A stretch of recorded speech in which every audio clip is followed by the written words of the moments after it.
All right. Well, day two of the Trump administration, some big things happened today. First and foremost, he pardoned Silk Road founder Ross Ulbricht.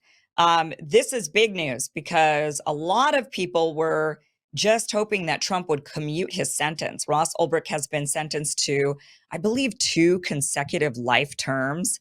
Is that what he's serving? So just to be clear, Ross Ulbricht did not do he didn't commit he didn't commit any violent crime. He never hurt anybody.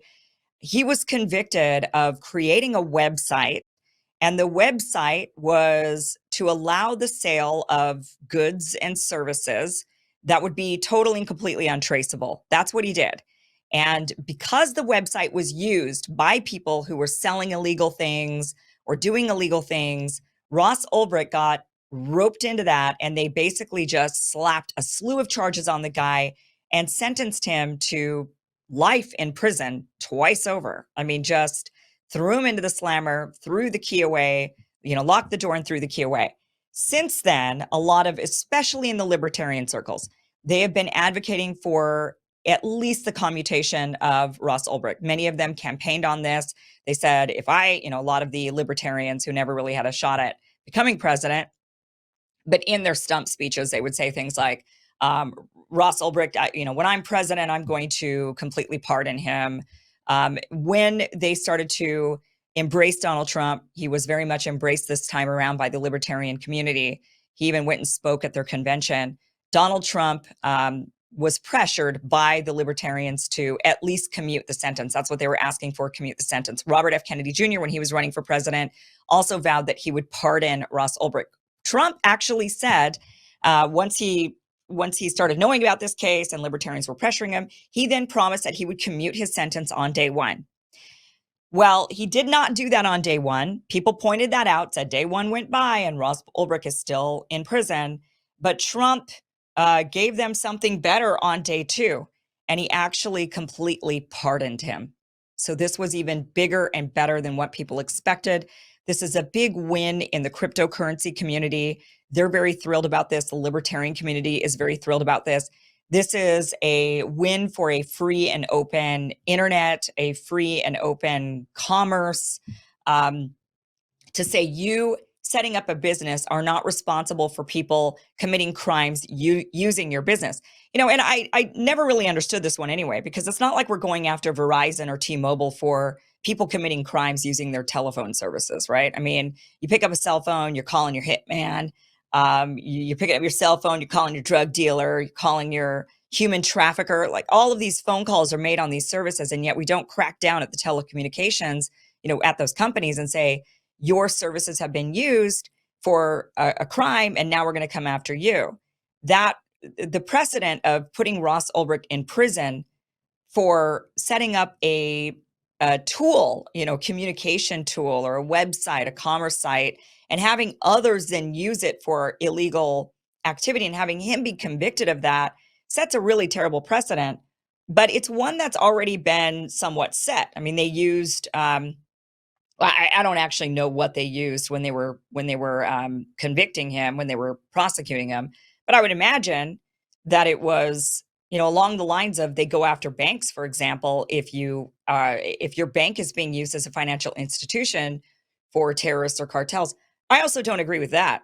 I don't agree that a bank should be held liable. I don't think a bank should be getting into my business. I don't think they should be asking me, what am I doing with my money, or watching me spend my money to make sure that I'm not committing some nefarious crimes. That's what I don't like about these rules of, this sort of idea that a bank should be responsible for ensuring that the funds that you're depositing into the bank or moving through their bank isn't somehow, being acquired through illegal means. That's none of their business in my mind. None of this is. If you set up a telecommunications industry, you set up a bank, you set up a website, you set up a social media, you set up an email account, all of this. What about the U.S. Postal Mail? Are we going to go after the U.S. Post Office? I mean, they've been trying for a long time to go after the U.S. Post Office. Are they going to go after the U.S. Post Office and say, well, if you send stuff through the mail that's illegal, then we're going to go after the postmaster? I mean, we're not doing that kind of stuff. And the precedent has been set, and it should be unraveled, every last ounce of it. None of it should be held on the businesses themselves that have set up completely legal businesses. And it just so happens that illegal people are using that business for illegal means. They tried to go after the cryptocurrency community for the same reason. That's why this is such a win for the crypto crowd, because they've been going after crypto saying, well, crypto is used for crime. You know what else is used for crime? Cash. Just good old fashioned American cash. So wait, are you going to ban cash? They certainly would love to do that. And that's where this leads. This leads to, if we can say we're banning crypto, or we have to heavily regulate it because it's used for illicit crime, or we have to ban these websites because they're used for crime, we have to ban these banking institutions because they're used for crime, that does lead to, and we're going to ban cash because it leads to crime, and we're going all digital.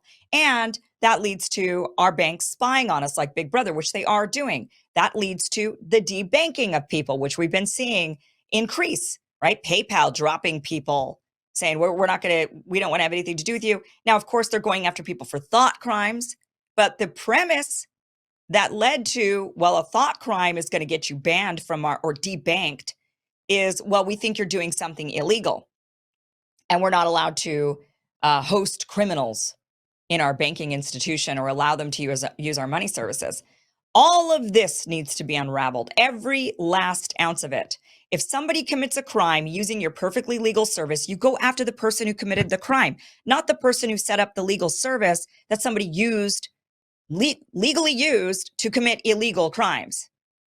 That their priorities are all wrong. And they think that this is kind of akin to, do you go after the druggie or the drug dealer, right? So they're kind of saying, these financial institutions, these websites, social media companies, banks, telecom communications, emails, all of these are basically drug dealers, is what they're trying to equate them to. Saying, well, you're providing the means. You're providing the means for them to lead a life of degeneracy and crime. And that is just not at all remotely the same. The drug dealers committing a crime, their business is a crime in and of itself. The business of setting up a website, an e-commerce website, is not a crime. But they've equated it that way. And that all absolutely has to be unraveled. This is a first step in that unraveling. I'm hoping that more of these types of pardons, or more of these types of cases, are brought forward to the Trump administration. And I'm hoping that truly freedom rings in this administration. I'm hoping, I mean, there's a lot to criticize about this administration. We'll get into that a little bit later. And I'm sure as the days, the weeks, the months, and the years go by, there's going to be plenty to criticize. But this is one of those avenues I'm hoping that this administration does, and does well. And I'm hoping that more of this type of stuff goes in front of this administration, and they say, yeah, we have to end the practice of going after the legal business owner because somebody's used it to commit an illegal crime. Crypto companies, banks, all that, you name it. It just sets up a slippery slope. So glad to see it. Ross Ulbricht is a free man, pardoned. Now, what I wonder, so he had made a lot of money, and he had to pay restitution. I think he lost all that money, and I think it was like a lot of money, like billions of dollars. I mean, what was he worth before they started confiscating all of his cash? A pardon means, I believe that, I mean, I'm curious if he would get, so he had to make restitution. And I'm curious if now with a pardon, if the state has to make restitution with him, if they have to give him the money back. Curious on that, not sure. But he did have a huge net worth before it was all ripped away. What else did Trump do today? Cuba. So Cuba is now put back on the list of state sponsors of terrorism. Those Cubans in Florida have a lot of power. You know, before the whole discussion about Israel and the Israel lobby having a lot of power, and I think that's kind of a newer thing. I think that the Israelis figured that out. They started seeing, you know, they saw the Cubans do it. They've seen other groups do it, and they were like, oh, so that's how we do this. That's how we manipulate the U.S. government. You just buy off the politicians. You get a lot of power. Okay, cool. We could do that. But before they really did it, and they did it really, really well, you got to hand it to them. They really perfected the art of it. The Cubans had a ton of political power. Florida, major swing state. Every single presidential candidate had to get Florida. And the only way they could get Florida is if they all just basically said, Cuba bad, Castro bad, we're going to keep Cuba poor, destitute. We're going to just crush the Cuban people until they rise up and overthrow their government. That was the adopted that was the adopted political stance of everybody, both sides of the aisle. It was just like with the I love Israel, I support Israel, I stand with Israel, it was the same stuff. And apparently they still have a lot of sway, but less sway. It's waned because a lot of the younger Cubans, a lot of the younger Cuban Americans don't really understand why. They weren't raised in that era, and they just think, why are we crushing our family members back home? This isn't working. Castro's dead. Why are we still doing this? So the younger group has changed their mind. We're also seeing that, of course, with the Israel stuff, and you see that with everything. That's just the way the world works. The older crowd is still, they got a lot of power. But we're seeing the shift because we're seeing Democrats over the last couple of presidential cycles have changed their tune on Cuba. And it's no longer a guaranteed death sentence. You won't get elected president if you say, maybe we should take a different stance with Cuba and start normalizing relations, or at least end the embargo on them. That's no longer a political death sentence. It used to be, but now it isn't. But the Republicans still haven't adopted that. Of course, you got little Marco Rubio, now as Secretary of State. So it's still, in order to nab that Florida vote, and this is all this is about. This really isn't about Cuba. Nobody cares. Castro's long dead. I don't think there's no real threat coming from Cuba at all. What do you mean the list of state sponsors of terrorism? Like, what terrorism is coming out of Cuba? What's really going on there? But the issue is the Cubans have a huge amount of political power still, especially with Republicans at this point. They want to nab Florida. They want to nab Miami area. That's where the Cubans mostly are. And that's what this is about. So the Trump administration basically sticks Cuba back on the list of state sponsors of terrorism. It makes no real sense. None of us really remember it. And my last guest that I had on the show, who talked about the JFK assassination, he said that all of it actually points to Cuba, that it was the Cubans that killed JFK, and the cover up with the CIA, that it all went back to Cuba. That's the kind of power they had. And so if there's terrorism coming from the Cubans, it's coming from the Cuban Americans and the Cuban radicals who killed an American president, according to that particular guest. But of course, everyone's got their theory on JFK. We don't have any answers on that one. But anyway, Cuba's back on the state sponsor of terrorism list. Right. Okay. Because Cuban cigars are, they're just terrifying. Here's another thing that's really kind of strange. This kind of relates to the Cubans that happened today. The White House did away with the Spanish language version of the whitehouse.gov, and it was La Casa Blanca, and they took it down. They've decided that they're going to reinforce English as the dominant language in the United States. Why this relates to the Cubans a little bit, have you ever been to Miami? I love Miami. It is my favorite city in the United States. But there are real parts of Miami. And I live in Los Angeles. We got a lot of Spanish speakers here. Like half the population here is a Spanish speaker. But everybody speaks English. And everybody tries to speak English here in LA. And you could tell when somebody's really brand new here in LA because they don't even speak what we call contractor English. They don't even know the basics. And you're like, oh, you've been here for just like 2 weeks. In Miami, though, you've got people that have lived there for years and years and years, and they don't speak a lick of English. And I mean, no English. I would go to the gas station, fill up the car, go into the gas station, ask for a pack of gum. The person had no idea what I was saying to them. And I have not experienced that. And I live in LA. So there is a whole area of Florida that does not speak English. And Florida is Trump's home, right? In the Miami area. That's where Mar-a-Lago is, up in West Palm Beach. That's in that area, southern Florida. Tons of Spanish speakers. And yet they still are asserting that English is the dominant language in the U.S. It's not even the official language. The United States has no official language. We have no official language. Why did the founding fathers do that? Because we're a nation of immigrants. As much as people want to say, no, we're a WASPy nation. That's what we are, right? White Anglo-Saxon Protestant nation. That's what we are. That's our foundation. That is not what we were. Yes, that's what the predominant immigrants were back in the early days, the colonies, of course, the British colonies, but that wasn't really the vision that the founding fathers totally had.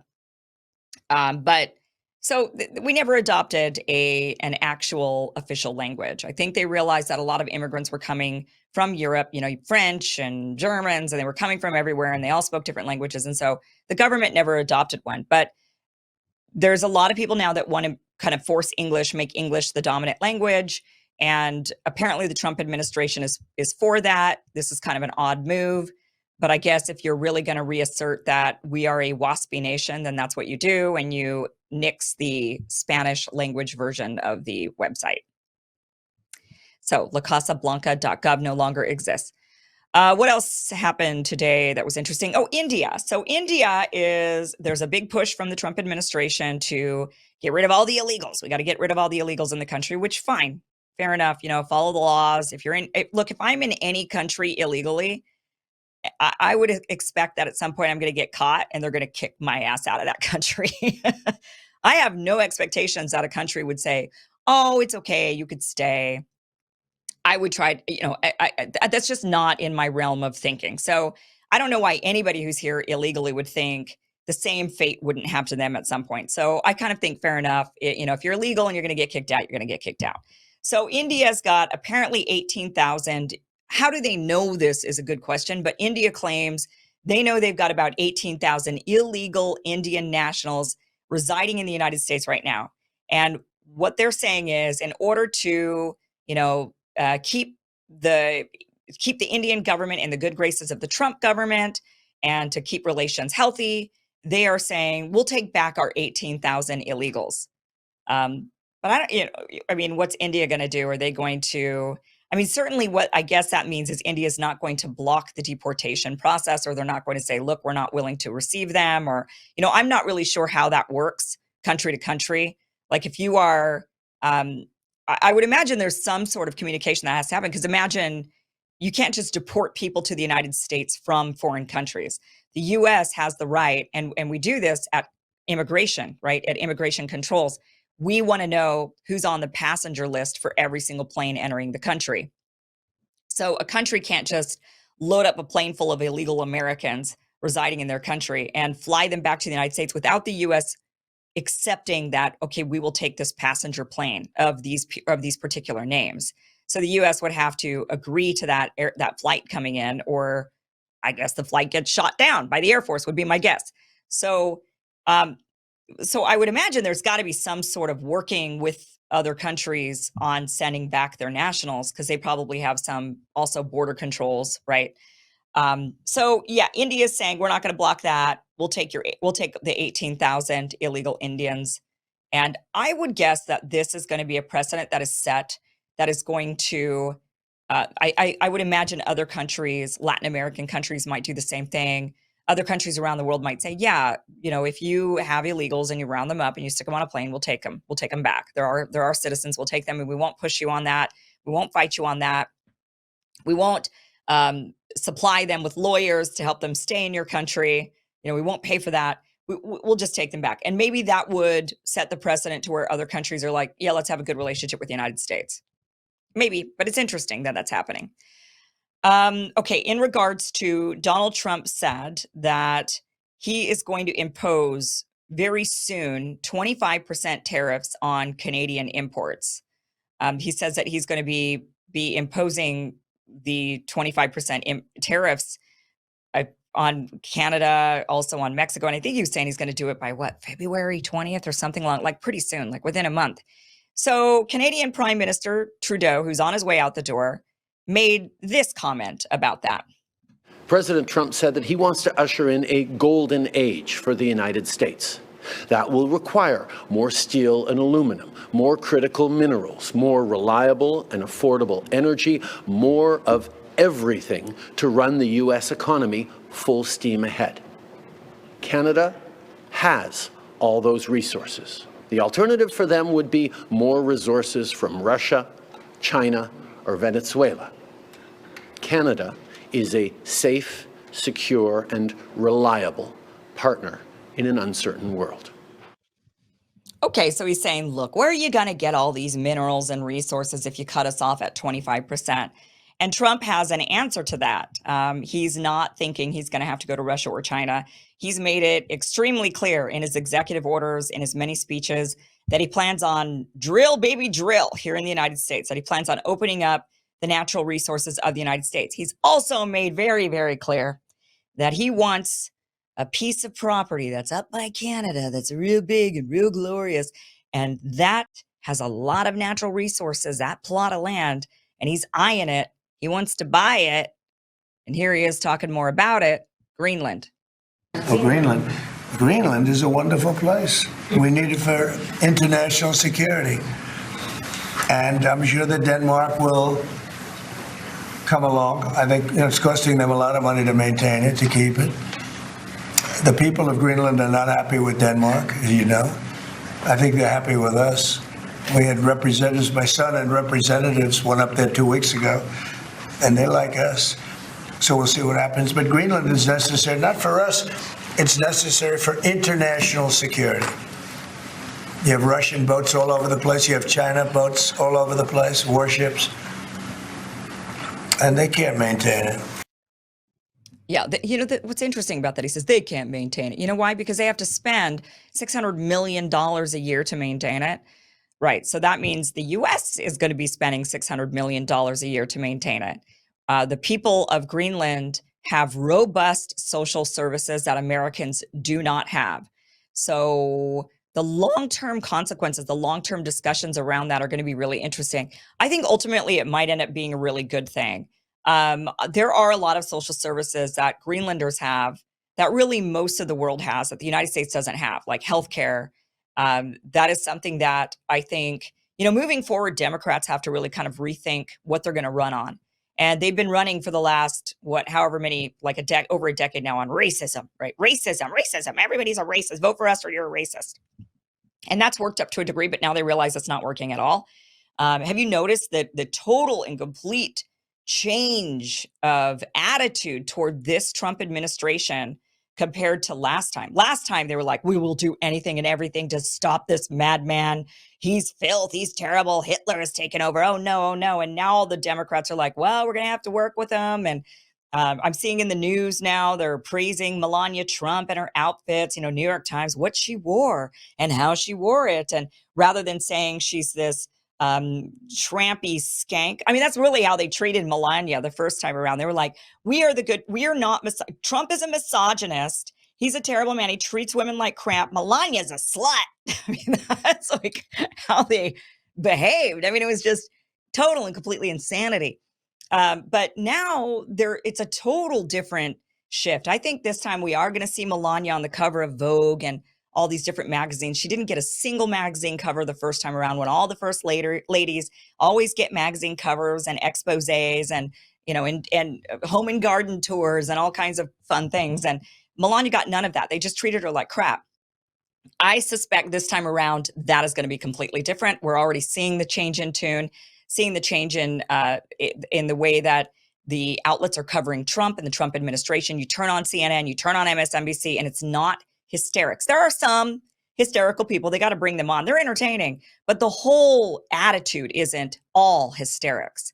They're just talking kind of normal this time around. So I think we're going to see a real change in the attitude around Donald Trump.